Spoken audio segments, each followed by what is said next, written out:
안녕하세요.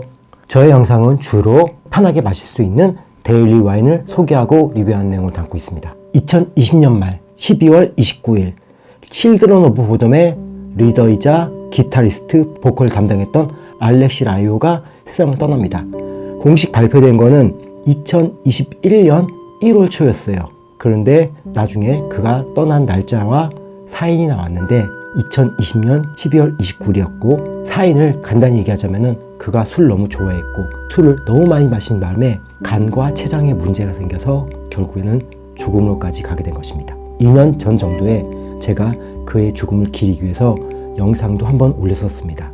알렉시 라이오는 제가 너무나 좋아했던 뮤지션입니다. 그의 죽음을 알게 된 게 2021년 1월 5일이었고요. 그가 그 전해 말에 돌아가셨기 때문에 연말 연초가 되면 항상 알렉시 라이오는 저희 머릿속에 떠오릅니다. 오늘 1월 15일 1월 초다 보니까 또다시 그가 떠오르더라고요. 그를 추억하면서 예전에 제가 그의 죽음을 기리는 영상을 만들 때 마셨던 똑같은 와인과 음식을 다시 한번 먹도록 하겠습니다.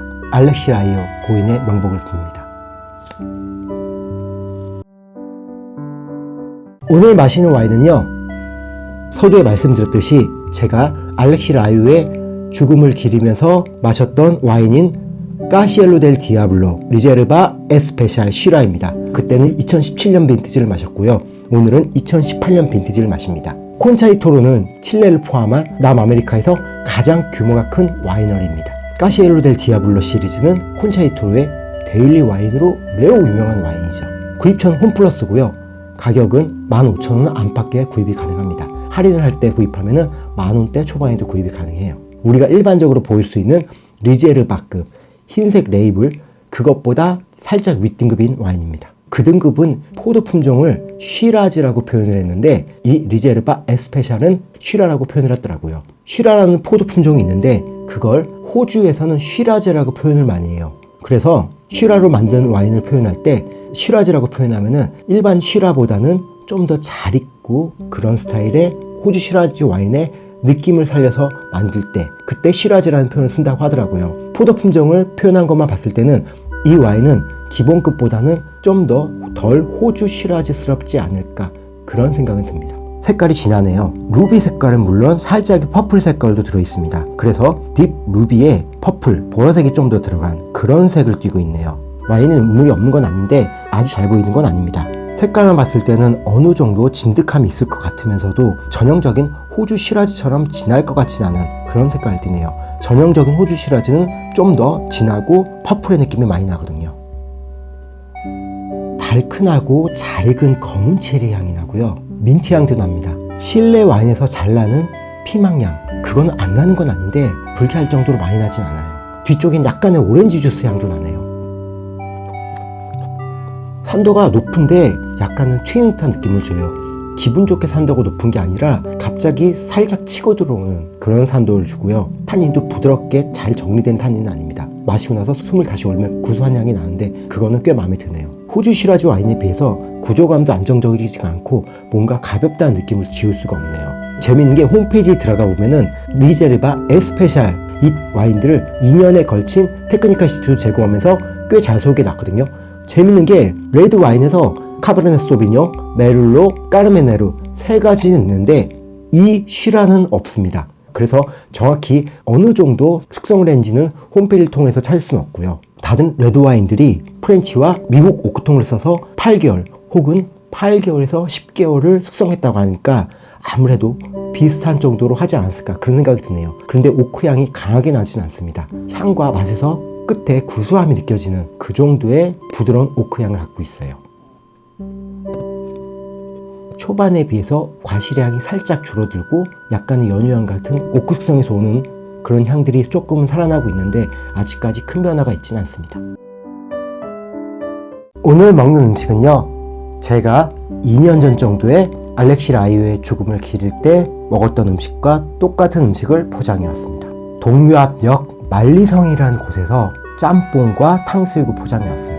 짬뽕이고요, 홍합도 많고 푸짐합니다. 탕수육입니다. 뭐 별건 없지만 그래도 편하게 먹고 마실 수 있는 그 정도의 맛을 보여줘요. 이 두 가지 합쳐서 6,500원입니다. 2년 전에는 5,500원이었더라고요. 가격이 1,000원 올랐지만 아직도 이렇게 푸짐한 짬뽕과 이렇게 괜찮은 탕수육을 6,500원에 먹을 수 있다니 아직까지도 꽤 괜찮은 혜자스러운 가격이라고 생각합니다. 짬뽕은 매운 음식이라서 와인과는 잘 안 어울릴 것 같아요. 하지만 그래도 제가 당시의 기억도 떠오르고 먹고 싶어서 먹는 겁니다. 일반적으로 와인을 마실 때는 매운 음식이랑은 잘 안 맞는다는 거는 참고해 주시길 바라고요.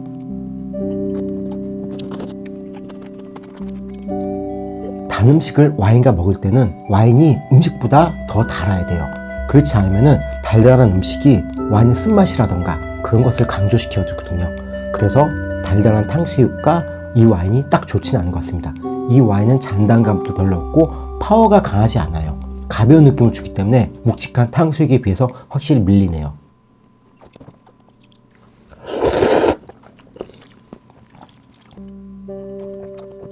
짬뽕은 막 맵다고는 할 수 없지만 어느 정도 매운 음식이고 또 짜네요. 그러다 보니까 와인과는 더욱 안 어울립니다. 오늘 와인과 음식의 조화보다는 제가 당시에 먹었던 음식을 다시 한번 먹으면서 알렉시 라이유를 기억하고자 했기 때문에 마리아주는 좋지 않지만 상관은 없습니다.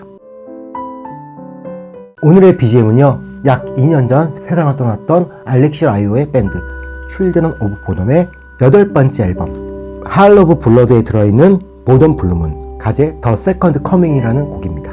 사실 제가 오늘 선곡하려고 했던 곡은 이 앨범의 타이틀곡 하얼 오브 블러드였습니다. 그런데 알렉시 라이유가 이 앨범을 낼 때 얘기했던 걸 봤거든요. 그가 이렇게 말했다고 하더라고요. 이전에 들어보지 못한 진짜 노르딕 메탈이다. 맥주를 마시던 물을 마시던 즐길 수 있고 여러분이 좋은 시간을 가질 거라고 나는 확신한다. 이렇게 얘기했다고 하네요. 알렉시 라이유는 이 앨범을 만들 때 뭔가 진지하게 만들었다기보다는 사람들이 즐길 수 있는 그런 음악을 만들었던 것 같아요. 음악 자체가 묵직한 슬래시 메탈에 멜로디를 뿌린 듯한 그런 음악들이 되게 많거든요. 또 하지만 막 만들었을 것 같지는 않은 게 칠드런 오브 보덤은 5집부터 빌보드 차트 200위 안에 들어갑니다. 이 앨범은 빌보드 차트 200위 안에서 54위라는 엄청난 기록을 세운 앨범이에요. 멜로딕 데스메탈 밴드지만은 빌보드 차트 200위 안에 든 것도 너무 신기한데 54위에 들었습니다. 참고로 상업적으로 가장 성공한 앨범 블러드 드렁크 같은 경우는 미국 빌보드 차트 200 앨범 중에 22위까지 올라갑니다. 엄청난 성공을 한 밴드는 맞는 거죠.